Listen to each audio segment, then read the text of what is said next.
श्रोताओं, जागरूकता के कार्यक्रम कोविड-19 में आज हम आपको आकाशवाणी रायपुर के सेवानिवृत्त वरिष्ठ प्रसारकों से लॉकडाउन के दिनों में कैसी उनकी दिनचर्या है, ये इन दिनों के बारे में क्या सोचते हैं, कोरोना संक्रमण को लेकर कितने चिंतित हैं। आज हम आपको हमारे सेवानिवृत्त वरिष्ठ प्रसारकों से की गई बातचीत आपको सुनाने जा रहे हैं।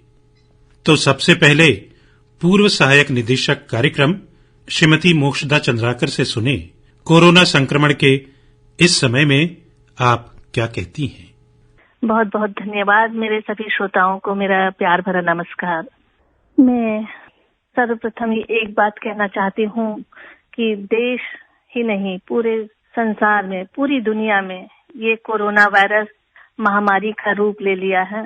इस भयंकर बीमारी से हमें बचने के लिए केवल एक ही उपाय है। हम अपने घर पर रहें और सुरक्षित रहें, खुद जिए औरों को भी जीने दें, ये सार्थकता बनती है। घर पर रहें आप और पूर्ण रूप से सुरक्षित रहें, क्योंकि ये जो वायरस है वो छूने से ही फैलता है। तो हम घर से बाहर ना निकलें और ना किसी को छुएं, तो ये बीमारी फैलेगी भी नहीं। तो सबसे बड़ी सावधानी तो यही है। दूसरी सावधानी ये है कि हम घर पर रहकर बार बार अपने हाथों को धोएं, 20 सेकंड तक कम से कम हाथ धोएं, जिससे कि जो वायरस है वो खत्म हो जाए। तीसरी चीज ये कहते हैं कि हम किसी से मिलें तो हाथ ना मिलाएं, दूर से ही नमस्कार करके उनका सत्कार कर लें। घर से बाहर जाना हो, यदि बहुत जरूरी हो तभी निकलें, और निकलना है तो मुंह में मास्क लगा के जाएं बाहर, ताकि वो वायरस आप तक ना आए। किसी को भी छींक, बुखार, सर्दी, खांसी हो रही हो तो वो जरूर स्वास्थ्य केंद्र जाए, और स्वास्थ्य केंद्र यदि नहीं जा पा रहे हो तो वो टोल फ्री जो नंबर है 104 नंबर पर संपर्क करें, ताकि उनको जो असुविधा हो रही है डॉक्टर उनको सलाह देंगे, जो सावधानी बताएंगे वो जरूर करें। एक चीज और है इसमें कि जब भी आप किसी से मिलते हैं तो 2 मीटर की दूरी से मिलें, ताकि वो वायरस आप तक ना आ पाए।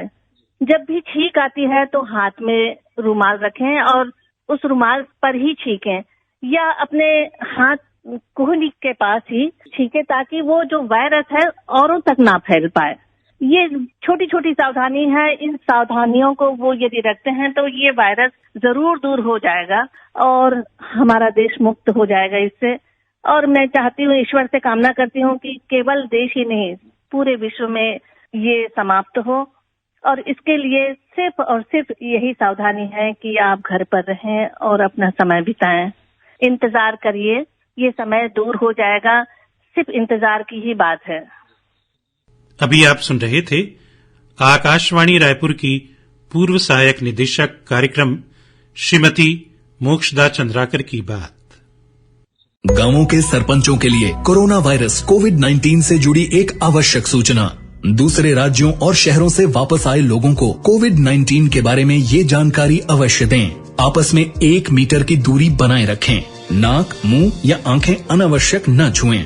बार बार हाथ साबुन से अच्छी तरह 20 सेकंड तक धोएं। खांसते एवं छींकते समय रुमाल या कोहनी से नाक मुंह ढकें। कोविड-19 से बचाव के लिए आशा कर्मियों से सलाह लें।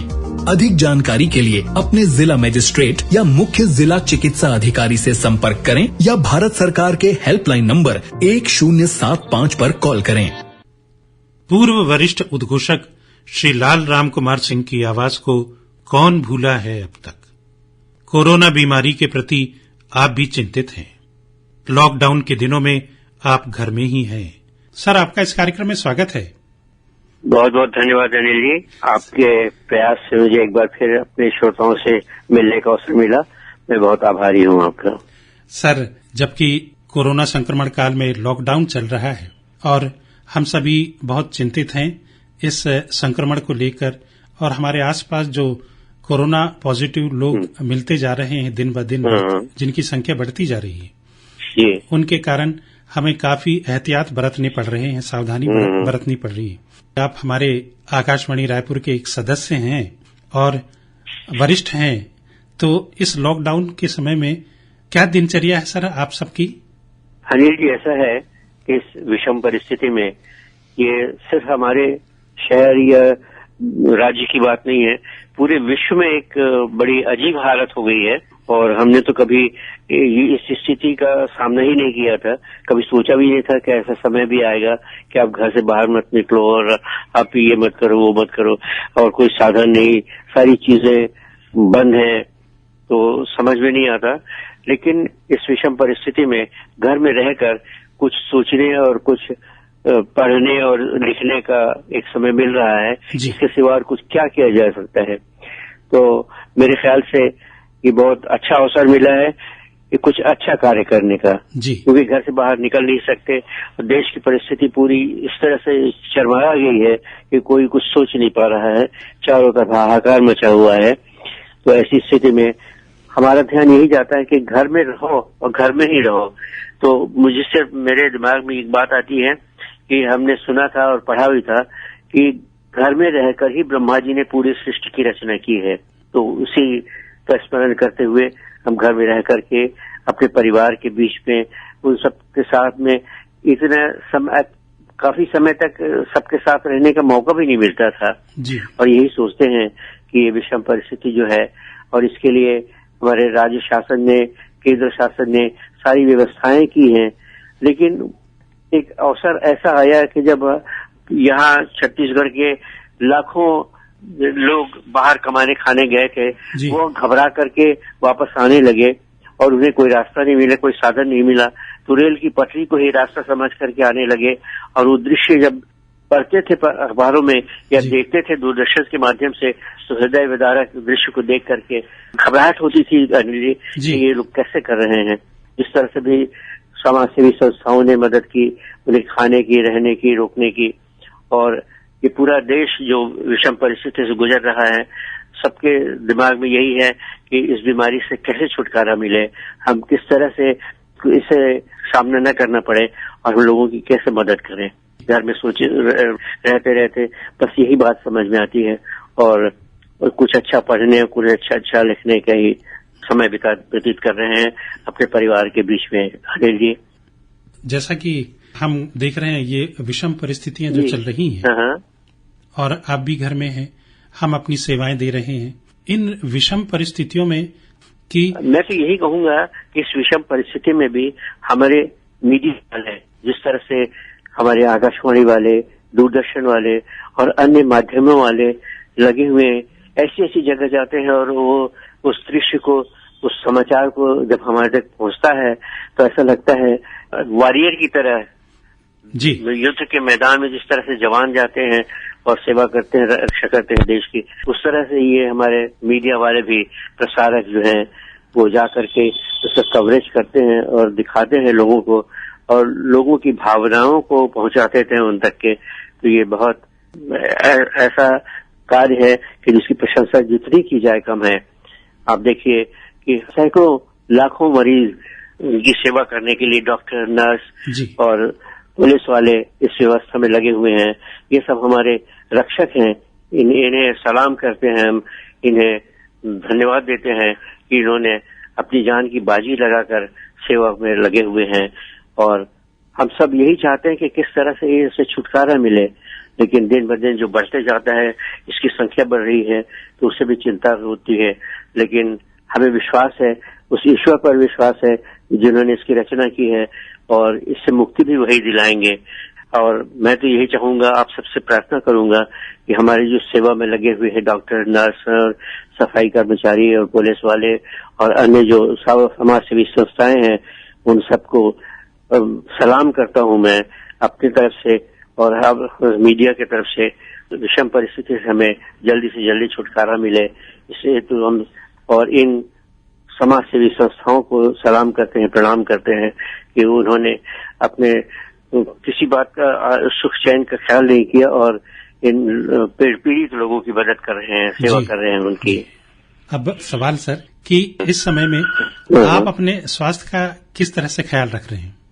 अब ऐसा है जी, अपना ख्याल तो आदमी हमेशा रखता है, लेकिन हम तो ये सोचते हैं कि हम अपने आसपास के लोगों को भी जितनी मदद कर सकें, उन्हें जितना समझा सकें, उनका ख्याल जितना रख सकें, करने में अगर हम मौका मिलता है तो हम अपना धन्य भाग समझते हैं। लेकिन ये है कि जो निर्देश डॉक्टरों का और लोगों का बड़ों का संदेश मिलता है कि आप स्वस्थ रहिए, स्वस्थ रखने में मदद कीजिए, तो हम तो घर में रह करके उससे अलग हैं। लेकिन अनिल जी, ऐसा है कि परिस्थिति आई है जी, इसकी कल्पना किसी ने नहीं की थी जी, लेकिन अचानक इस तरह से, और एक नया, हर का यही कहना है कि नया है, इसके बारे में किसी को कोई, अब जैसे लगता है कि हमें पहले कोई बीमारी हो रही है, बुखार आ गया तो डॉक्टर के पास जाएं, उसकी से बताएं कि उनका हमारी ये हालत है, और फिर इंतजार करें कि हम दवाई ले रहे हैं और उसके बाद ठीक हो रहे हैं।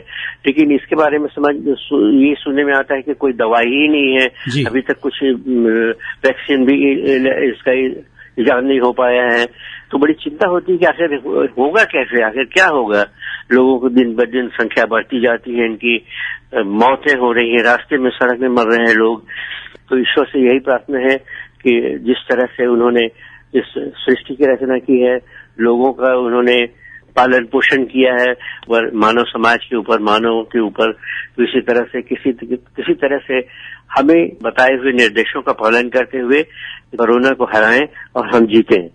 जो हराने के लिए माध्यम है, रास्ता है, यही हम स्वच्छता का ध्यान रखें, अपने परिवार का, परिवार के सदस्यों का और समाज के लोगों का, इनकी सेवा करें, हर तरह से मदद पहुंचाएं और खुद भी स्वस्थ रहें और इन्हें भी स्वस्थ रखने में मदद करें। यही हमारी इच्छा है, हम भी स्वस्थ रहें और दूसरों को भी स्वस्थ रहने में मदद करें। जी सर, आप इस कार्यक्रम से हमारे साथ जुड़े और अपनी बातें सभी लोगों में बांटी। आपका इस कार्यक्रम से जुड़ने के लिए बहुत बहुत धन्यवाद सर। मैं भी आभारी हूँ इस माध्यम का, इस अवसर पर मुझे कुछ कहने का मौका मिला और कुछ सीखने का मौका मिला। बहुत बहुत धन्यवाद। गांवों के सरपंचों के लिए कोरोना वायरस कोविड-19 से जुड़ी एक आवश्यक सूचना। दूसरे राज्यों और शहरों से वापस आए लोगों की पहचान कर उनकी सूची बनाएं। उनको कोविड-19 से बचने के तरीके, उसके लक्षण और इलाज के बारे में बताएं। क्वारंटीन करने से पहले उन्हें बताएं कि उनके और उनके परिवार के हित के लिए है। विश्वास दिलाएं कि डरने की कोई बात नहीं है। जिन्हें बुखार, खांसी या सांस की तकलीफ हो रही हो, उनके साथ कोई भेदभाव न करें। कोविड-19 से बचाव जिम्मेदारी है आपकी और हमारी। अधिक जानकारी के लिए अपने जिला मजिस्ट्रेट या मुख्य जिला चिकित्सा अधिकारी से संपर्क करें या भारत सरकार के हेल्पलाइन नंबर 1075 पर कॉल करें। लॉकडाउन के दिनों में हम सबने जो समय गुजरा, घर में रहकर उसे सृजन के रूप में भी उपयोग किया। कुछ सोचा, कुछ किया, कुछ पढ़ा, कुछ सीखा। हमारे पूर्व वरिष्ठ उद्घोषक श्री अरविंद माथुर ने भी कुछ ऐसा ही किया। आप बता रहे हैं। नमस्कार अनिल भाई, आपने याद किया, बहुत बहुत धन्यवाद।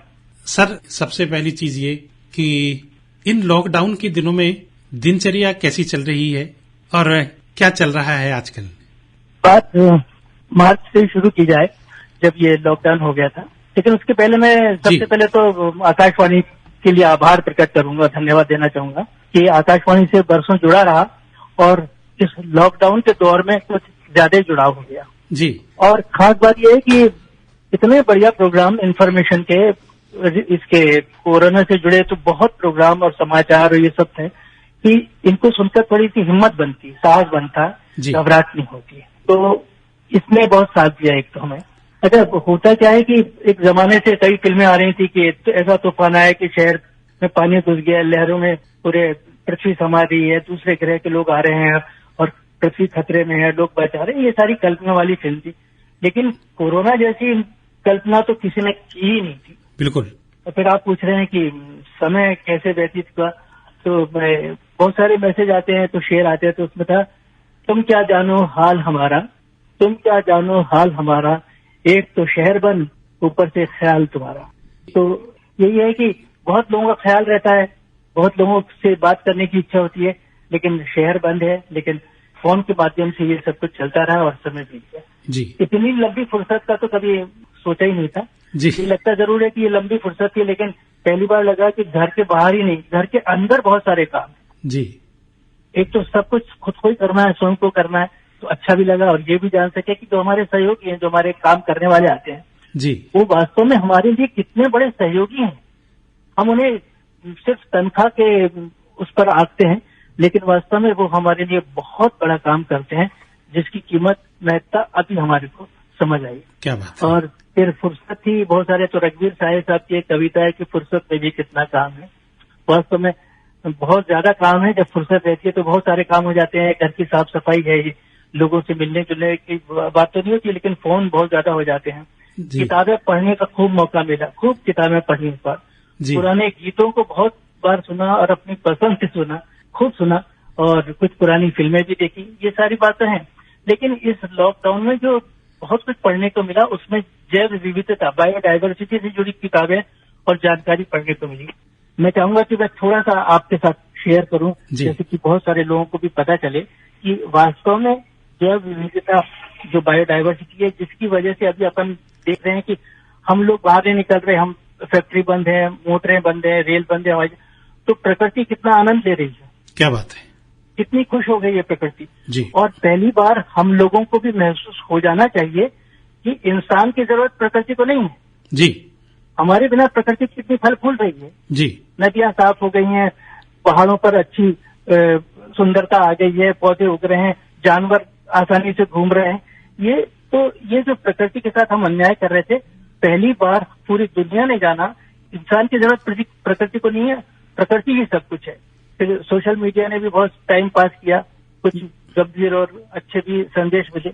लेकिन मैं आपको ये बताना चाहूंगा कि दुनिया में जो बायोडायवर्सिटी का 22 मई को दिन भी मनाया गया था, जी, हमारे देश में भी मनाया गया था, कि हमारा देश जो है बहुत प्रकृति संपदा से भरपूर है। क्या बात है। और पूरी दुनिया में जो करोड़ों प्रजातियां हैं, उनके बारे में जानकारी नहीं जी। और ये भी अनुमान लगाया गया, अभी 22 मई को ये दिवस मनाएगा, उस संबंध में मैंने बहुत कुछ पढ़ा था जी, कि 30 लाख 10 करोड़ का अनुमान है कि स्थित प्रजातियां हैं दुनिया में जी, और अलग अलग वर्ग हैं।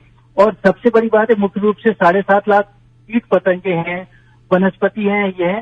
पर दुख की बात यह है कि हर वर्ष 27,000 से अधिक प्रजातियां नष्ट हो रही हैं।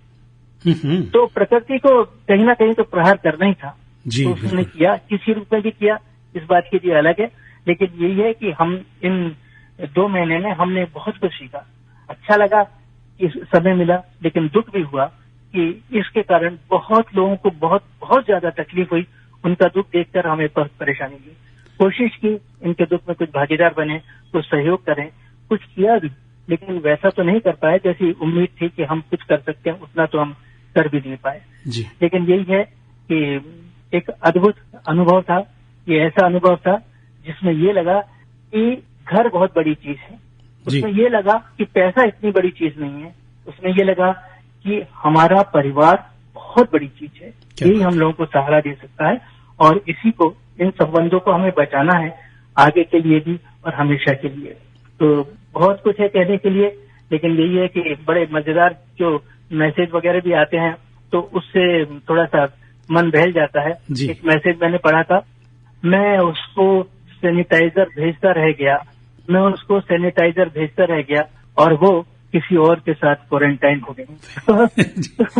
इस तरह के हंस लेते हैं, कुछ बता लेते हैं, एक दूसरे को बता देते हैं जी, है ना जी। ये सारी बात है जी। एक चीज और मैं बताना चाह रहा था जी, कि इस दौरान मैंने कुछ उन राज्यों की भाषा भी सीखने का प्रयत्न किया जहाँ हमारे बच्चे हैं। जब हम जाते हैं तो अक्सर होता है कि हम बोर्ड नहीं पढ़ पाते कि कौन सी बोर्ड, किताबों की दुकान है कि कपड़े की दुकान है, लिखा रहता है। तो वहाँ के अल्फाबेट पढ़ने की कोशिश की और सीखने की कोशिश की। दूसरे सब लोगों से भी कहूंगा कि कम से कम अपने अड़ोस पड़ोस के जो राज्य हैं उनकी भाषा सीखने में भी अगर आप दिलचस्पी रखेंगे तो मैं सोचता हूँ कि बहुत फायदा होगा। बिल्कुल, भाषा तो सबकी अपनी है और भाषा अभिव्यक्ति का एक बहुत बड़ा साधन। तो एक बार फिर रेडियो को धन्यवाद कि रेडियो ने बहुत अच्छा समय बिताया और ज्ञान दिया, जानकारी दी और हिम्मत दी। बहुत बहुत धन्यवाद। आपका बहुत बहुत धन्यवाद सर। और एक संदेश ये था जो आप तक भी पहुंचाऊंगा सबके साथ। खैरियत से हूँ मैं मेरे शहर में, खैरियत से हूँ मैं मेरे शहर में, तुम अपने शहर में हिफाजत रखना। हाथ किसी का छूना नहीं पर साथ किसी का छोड़ना नहीं। क्या बात है सर। हम उम्मीद करते हैं कि कोरोना का ये जो दुख भरा टाइम 2 महीने निकल गया, आगे आने वाले दिन में हम हिम्मत रखेंगे, कोशिश करेंगे तो हम इससे जीत जाएंगे। बिल्कुल। आपने याद किया अनिल जी, बहुत बहुत धन्यवाद आपको। सर, आपने भी आकाशवाणी रायपुर के साथ अपने अनुभव और अपने इन लॉकडाउन के दिनों को साझा किया, श्रोताओं तक पहुंचाया। आपका बहुत बहुत धन्यवाद सर। आप थे आकाशवाणी रायपुर के पूर्व वरिष्ठ उद्घोषक श्री अरविंद माथुर। श्रोताओं, लॉकडाउन के समय में जब हमारे वरिष्ठ प्रसारक घर में ही रहकर समय व्यतीत कर रहे हैं, ऐसे ही समय के बारे में बता रही हैं आकाशवाणी रायपुर की पूर्व वरिष्ठ उद्घोषिका श्रीमती सुषमा गांगुली। अपनी दिनचर्या के बारे में आप कहती हैं, इस लॉकडाउन के दौरान तो काफी सारी मुसीबतों का सामना करना पड़ा हम लोगों को। जी। पहली बात तो जो केंद्र सरकार की गाइडलाइंस थी के अनुसार 10 साल से कम और 7 साल से अधिक उम्र के लोगों को खास तौर पर सावधानी रखनी थी। जी। तो उसी को देखते हुए हमें घर में ही रहना पड़ा। जी हाँ। और जबकि लॉकडाउन के कारण मेड्स का भी आना, काम पे न बुलाना, कारण वही था कि सावधानी ही है। जी हाँ। ताकि वो एक दूसरे के संपर्क में न आ सके। जी। दूरी बनाए रखें। जी।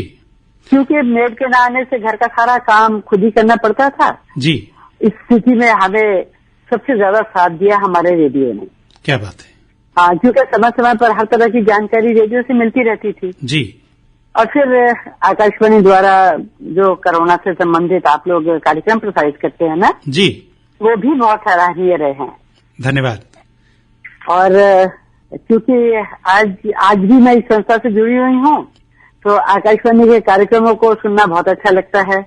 और कोरोना से बचाव के कारण जो नियम सरकार ने बनाए हैं, उसका पालन करना तो बहुत ही जरूरी है। बिल्कुल, सबके अगर हम स्वस्थ रहेंगे, हमारा पूरा परिवार स्वस्थ रहेगा। तो जैसे बार बार हाथ धोना, 20 सेकंड तक, जी, सैनिटाइजर का उपयोग करना, बाहर निकलते समय मास्क लगाना, जी, आंख, नाक और मुंह को बार बार न छूना, एक दूसरे से घर में भी दूरी बनाए रखना। अगर बहुत जरूरी हो तो ही घर से बाहर जाए। जी। और जाना भी पड़े तो मास्क लगाकर, और हो सके तो सैनिटाइजर साथ लेकर जाए। बिल्कुल। क्योंकि सरकार के दिशा निर्देशों का पालन करना बहुत जरूरी है इस माहौल में। जी हाँ, जी हाँ। और सरकार तो ये भी बोलती है आरोग्य सेतु ऐप को भी अपने मोबाइल में डाउन करें, ताकि आप अपने आसपास के लोगों के बारे में भी जान सके। जी। क्योंकि आपका परिवार बहुत अमूल्य है। जी हाँ, बिल्कुल। और कहा भी जाता है कि इलाज से बेहतर सावधानी है। इसीलिए मेरी हमारे सभी भाई बहनों से, साथियों से अपील है जी कि घर में ही रहें, स्वस्थ रहें और खुश रहें। एक बात और जहाँ तक हो सके अपने देश की बनी चीजों का ही उपयोग करें। सामान खरीदते समय मेड इन इंडिया का लोगो जरूर देखें। और रेडियो सुनना न भूलें, क्योंकि रेडियो ही हमारा साथी है। हर तरह के कार्यक्रम हो, चाहे वो मनोरंजन के हो, चाहे कोरोना से संबंधित जानकारी हो, हमें समय पर मिलती रहती है। एक बात और भी है, ये दिशा निर्देश थे कि वरिष्ठ लोगों को घर में ही रहना है, तो सवाल ये पैदा होता है कि हमारी जो दिनचर्या है, हमारा जो स्वास्थ्य है, वो बहुत कुछ चिकित्सा या डॉक्टर्स पर निर्भर करता है। तो इस दरमियान आपने अपने स्वास्थ्य की कैसे देखभाल की? देखिए, जो हमें रेडियो से जानकारी मिलती है या न्यूज पेपर से जानकारी मिलती है कि खाने पीने में आप एहतियात बरतो, विटामिन सी और इन सब चीजों का अच्छे से उपयोग करो। जी। गर्म पानी पियो। जी। और समय समय पर काढ़ा पियो, जिससे आपकी इम्यून सिस्टम स्ट्रांग बने, अच्छी बने, जिससे आपके शरीर में कोरोना वायरस लड़ने के हिम्मत आए, उससे वो आपके ऊपर हावी ना हो सके कोरोना वायरस। बिल्कुल। तो इसलिए इन सब चीजों का देखभाल करना चाहिए। और गर्म खाना खाइए, ताजा खाना खाइए। जी। थोड़ा कम बनाइए ताकि आज का आज ही खत्म हो जाए। और मेहनत करें, योगा करें। योग करना बहुत जरूरी है। और साथ में एक्सरसाइज करें। अब थोड़ा वॉक भी करें, पैदल चले थोड़ा, ताकि आपकी इम्यून सिस्टम जो है वो थोड़ा स्ट्रांग बन सके और आप हर तरह के माहौल से गुजर सकें। आप आज हमारे इस कार्यक्रम में शामिल हुई कोरोना जागरूकता के इस कार्यक्रम में और अपनी बातें हमारे साथ बांटी। आपका इस कार्यक्रम से जुड़ने के लिए बहुत बहुत धन्यवाद। धन्यवाद। अभी आप आकाशवाणी रायपुर की वरिष्ठ पूर्व उद्घोषिका श्रीमती सुषमा गांगुली से सुन रहे थे कि लॉकडाउन के दिनों में घर में ही रहकर घर के काम के साथ अपने परिवार का ध्यान रख रही हैं। नमस्कार, मैं doctor Nitin M Nagarkar, director and CEO AIIMS Raipur. मैं आप सबको यही बताना चाह रहा हूं कि आप जानते हैं कि कोविड-19 का ये वायरस का इन्फेक्शन पूरी दुनिया में फैला हुआ है। इसको वैश्विक महामारी यानी पैंडेमिक कहते हैं, मगर ये ऐसा नहीं है। मेजॉरिटी पेशेंट्स जो इसमें जिनको ये संक्रमण होता है वो ठीक होकर के भी बाहर जा रहे हैं। 80% लगभग बिल्कुल ठीक हो जाते हैं। बाकियों को अगर हॉस्पिटल में जिनमें भर्ती भी करते हैं, सीखती रहते हैं, तो भी वो वक्त के साथ उनमें भी सुधार आ रहा है। और जब भी ये पेशेंट डिस्चार्ज होकर वापस जाते हैं, अपना बाकी घर जाते हैं, बेशक हम उनको पहले 2 हफ्ते के क्वारंटाइन अपनी सेफ्टी के लिए बोलते आए, लेकिन बाद में वो बिल्कुल नॉर्मल की तरह गुजर बसर कर सकते हैं। वो बाकी आपके भाई बहनों की तरह हैं और वो बिल्कुल सोसाइटी में आम आदमी की तरह घूम सकते हैं।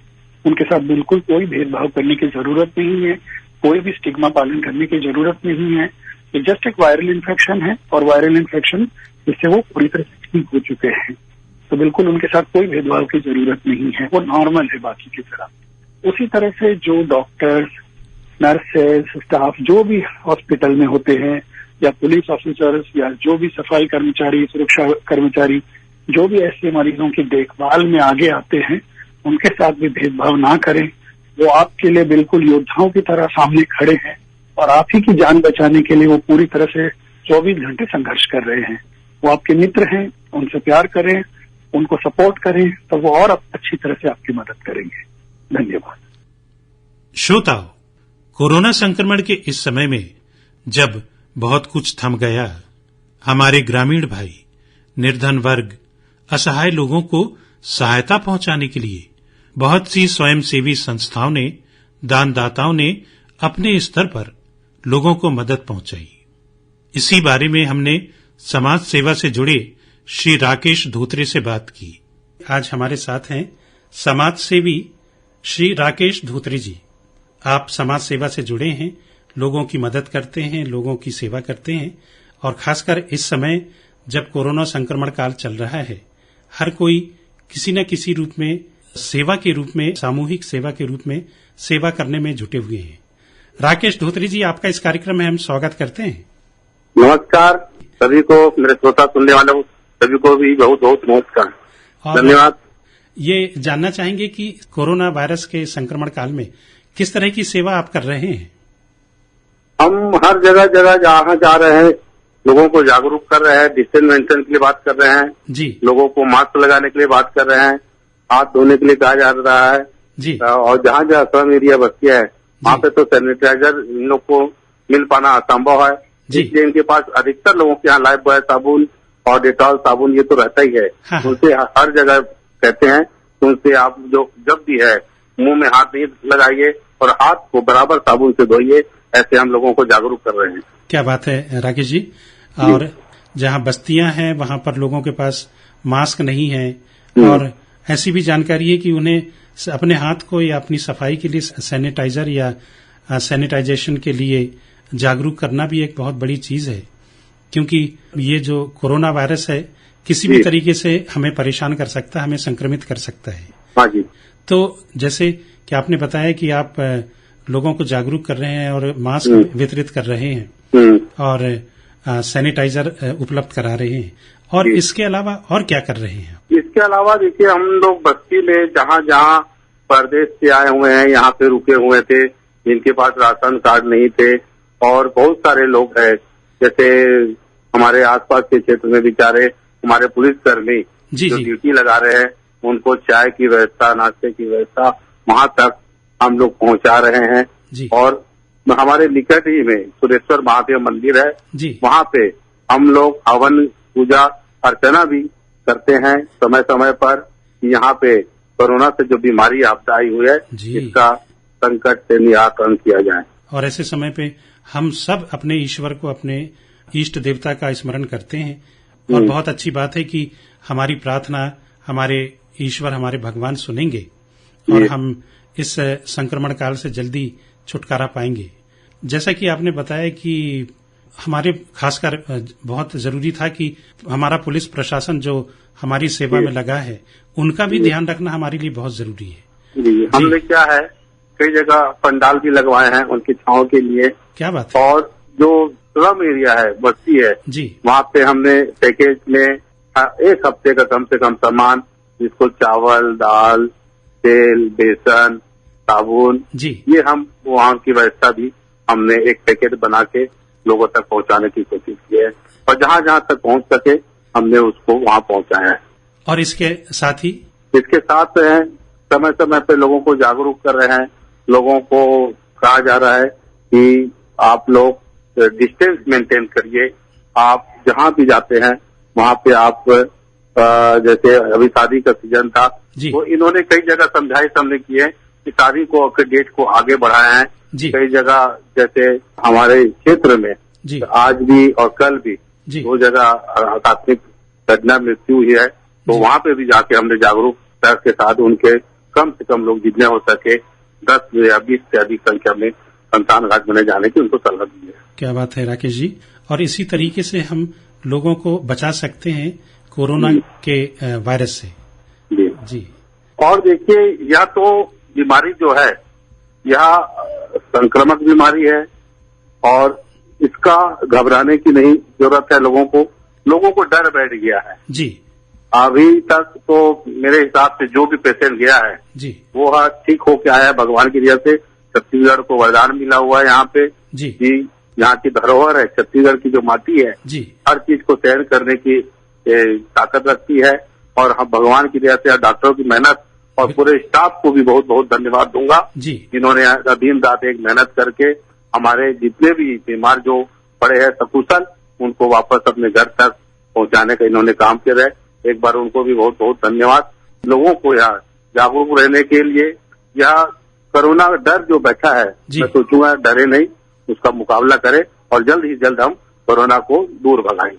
आज आप हमारे साथ आकाशवाणी रायपुर के कार्यक्रम कोविड-19 जागरूकता के इस कार्यक्रम में अपने विचार साझा किए और जो समाज सेवा का काम आप कर रहे हैं वाकई वो सराहनीय है।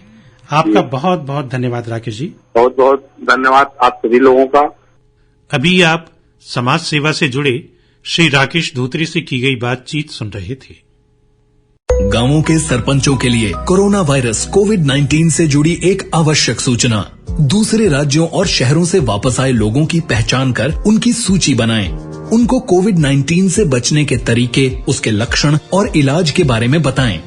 क्वारंटीन करने से पहले उन्हें बताएं कि उनके और उनके परिवार के हित के लिए है। विश्वास दिलाएं कि डरने की कोई बात नहीं है। जिन्हें बुखार, खांसी या सांस की तकलीफ हो रही हो, उनके साथ कोई भेदभाव न करें। कोविड-19 से बचाव जिम्मेदारी है आपकी और हमारी।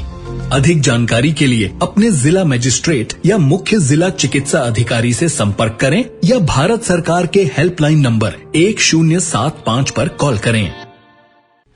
श्रोताओं, इन समयों में हम कई तरह की शंकाओं से जूझ रहे हैं। कोरोना संक्रमण से इस समय हर कोई चिंतित है। सबसे मुख्य बात यह है कि जब कुछ बातें समूह में होती हैं तो वह हमें सच लगती हैं और हम उसी पर भरोसा करने लगते हैं। ऐसी बहुत सी बातें हैं श्रोताओं, खासकर हम अपने खान पान को लेकर बहुत चिंतित रहते हैं। इसी क्रम में सब्जियों के बारे में बहुत सी बातें होती रहती हैं। हमने थोक सब्जी मार्केट रायपुर के अध्यक्ष श्री टी निवास रेड्डी से बात की। रेड्डी साहब, आपका इस कार्यक्रम में स्वागत है। जी धन्यवाद। जैसा कि कोरोना वायरस का संक्रमण काल चल रहा है और सभी किसी न किसी रूप में, किसी न किसी तरीके से भयभीत हैं, शंकाओं में घिरे हुए हैं।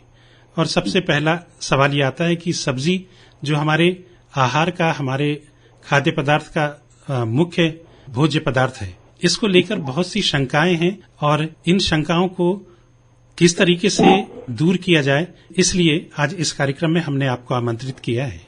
धन्यवाद। यही जानना चाहेंगे रेड्डी साहब कि सब्जी का मार्केट और सब्जियां किस तरीके से हमारे शहर में आती हैं।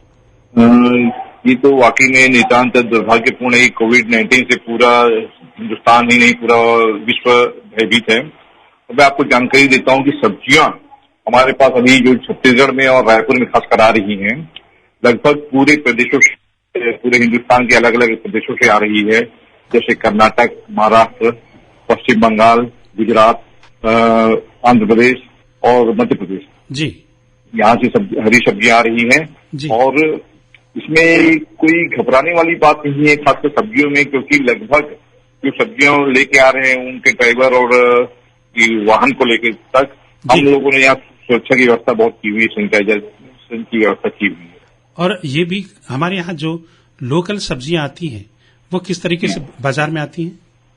जी, गर्मियों का समय है और स्थानीय उत्पादन बहुत कम है। लोकल सब्जियां न के बराबर है। लोकल सब्जियों में सिर्फ ढेंस, पालक भाजी, मूंगी और भाजियों का आइटम और लौकी, भिंडी, ऐसे गिने चुने उत्पाद ही लोकल स्थानीय स्तर पर आ रहे हैं। बाकी मैक्सिमम 80% सब्जियां छत्तीसगढ़ से बाहर प्रदेश के आ रही है। सबसे बड़ी शंकाएं और खासकर मीडिया माध्यम के अनुसार लोगों को देखने को जो मिलती हैं, सुनने को जो मिलते हैं मीडिया से, उसके अनुसार वो इन चीजों को देखकर और भी डर जाते हैं कि क्या ऐसा भी हो सकता है जैसे कि जो बेचते हैं वो सब्जी बेचते समय क्या सावधानी बरतते हैं? जी, निश्चित ही अभी एक जागरूकता आ रही है। असल में जो सब्जियां आ रही हैं, जो उसको बाजार में जो आती है उसको धो के बहुत अच्छे तरीके से बेच रहे हैं सब्जी विक्रेता हमसे लेके, लेकिन आम उपभोक्ताओं को भी इसमें थोड़ा सा जागरूक होना पड़ेगा कि वो जो भी सब्जियां लेके आ रहे हैं घर, उसको थोड़ा साफ सफाई करें और अच्छे से सफाई करने के बाद ही उसका उपयोग करें। इसमें घबराने की और डरने की वैसे कोई बात नहीं, क्योंकि आजकल घरों में सब्जियां आती हैं तो सबसे पहले उन्हें धोया जाता है, बहुत से चीजों के द्वारा उन्हें साफ किया जाता है, फिर उसके बाद उसको फ्रिज में रखा जाता है। हाँ, निश्चित ये सही कदम है। वैसे जो भी घर में लेके आ रहे हैं तो उसको धो के अच्छा साफ सफाई करके फ्रिज में रख रहे हैं तो बहुत अच्छा है। जी, क्योंकि ये भी रहता है कि हम जो सब्जी ला रहे हैं, जिससे हम सब्जी खरीद रहे हैं, खासकर बाजार में इतनी भीड़ होती है, जो डिस्टेंसिंग का सवाल होता है वो ग्राहक भूल जाता है, सब्जी मार्केट में चला जाता है। तो इसके लिए क्या बात नहीं, ये निश्चित है कि वाकई में सब्जी मार्केट में सोशल डिस्टेंस का उतना पालन नहीं हो पाता जी। बाकी हमारी खासकर थोक सब्जी मंडी है, हम लोगों की भरसक कोशिश ये रहती है कि सोशल डिस्टेंस का पालन करें और इसमें आपस में टकराए न और ज्यादा से ज्यादा अपने ग्राहकों को एक सुरक्षित वातावरण मिले, स्वस्थ वातावरण मिले, ऐसा हम लोगों की भरसक कोशिश रहती है। क्योंकि हमसे जो ग्राहक ले जाते हैं वो रिटेल वालों को बेचते हैं, रिटेल या आम उपभोक्ताओं को, तो जिनके घर में जाता है वो सुरक्षित साफ सफाई से रहे और साफ सफाई वाला सब्जियां उनको मिले, ये हमारी कोशिश रहती है। क्योंकि आप लोगों ने सभी जगह पे शहर में सब्जी मार्केट का प्रबंध करके रखा है, हर एक दिशाओं में, उस समय वहां पर ये देखने में आता है कि लोग दूर दूर सब्जियों के जो बेचने वाले हैं वो बैठे हुए हैं। इनको जैसा कि मास्क लगाना है और अपने हाथों को साफ रखना है, सब्जियों को भी फ्रेश रखना है, तो इसके लिए आपने कोई हिदायत दे के रखी है, कोई निर्देश दे के रखे हैं? जी, बाकायदा हम लोगों ने निर्देश दिया हुआ है कि सोशल डिस्टेंस का पालन करें।